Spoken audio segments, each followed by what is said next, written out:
ചവറയിലെ NDA സ്ഥാനാർത്ഥി KR രാജേഷിന്റെ സ്വീകരണ പര്യടനം പുരോഗമിക്കുന്നു. ചവറ പഞ്ചായത്തിന്റെ വിവിധ പ്രദേശങ്ങളിൽ സ്ഥാനാർത്ഥിക്ക് ഉജ്ജ്വല സ്വീകരണം നൽകി.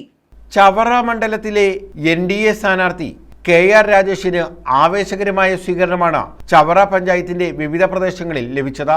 വൈങ്ങേലി ജംഗ്ഷൻ, പുതുക്കാട്, താന്നിമൂട് ജംഗ്ഷൻ തുടങ്ങിയിടങ്ങളിൽ നിരവധി പേർ സ്ഥാനാർത്ഥിയെ സ്വീകരിക്കാനെത്തി.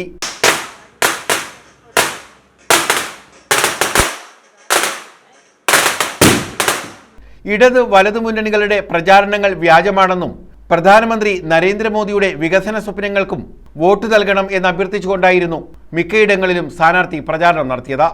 തോട്ടിന് വടക്ക്, ചെറുശ്ശേരി ഭാഗം എന്നിവിടങ്ങളിലും സ്ഥാനാർത്ഥിക്ക് സ്വീകരണം ലഭിച്ചു. നമുക്കറിയാം, ചവറ ഇന്ന് വികസനം മുരടിച്ചു നിൽക്കുന്ന ഒരു നിയോജക മണ്ഡലമായി മാറിയിട്ട് പതിറ്റാണ്ടുകൾ പിന്നിടുന്നു. UDF പറയുന്നത് പോലെ കഴിഞ്ഞ 10 വർഷം കൊണ്ട് മാത്രമല്ല, UDF പ്രതിദാനം ചെയ്ത സമയങ്ങളിലും തുടങ്ങിയ മുരടിപ്പ് ഇപ്പോഴും തുടരുകയാണ്.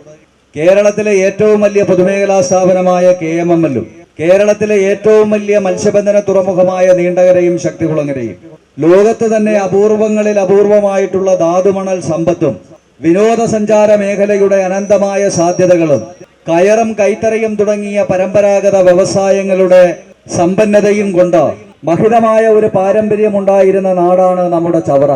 977 മുതൽ നമ്മുടെ നിയോജക മണ്ഡലം രൂപീകൃതമായത് മുതൽ ഇന്നുവരെ നമ്മളെ മാറി മാറി പ്രതിദാനം ചെയ്തവരൊക്കെ കേരള രാഷ്ട്രീയത്തിലെ അധികായകന്മാരായി വിലസിയിരുന്ന ആൾക്കാരാണ്.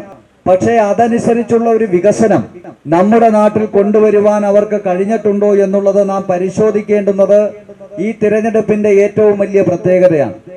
Gopakumar Ayodhya, MS Sreekumar, Anjana Suresh, MK Jayakrishnan, O Binu, ചേരിയിൽ Gopan, R Muraleedharan, Satheesh Thampan, Satheesh Kumar, Ranjith Ayodhya, Manjusha, Sasikumar തുടങ്ങിയവർ സ്വീകരണ പരിപാടികൾക്ക് നേതൃത്വം നൽകി.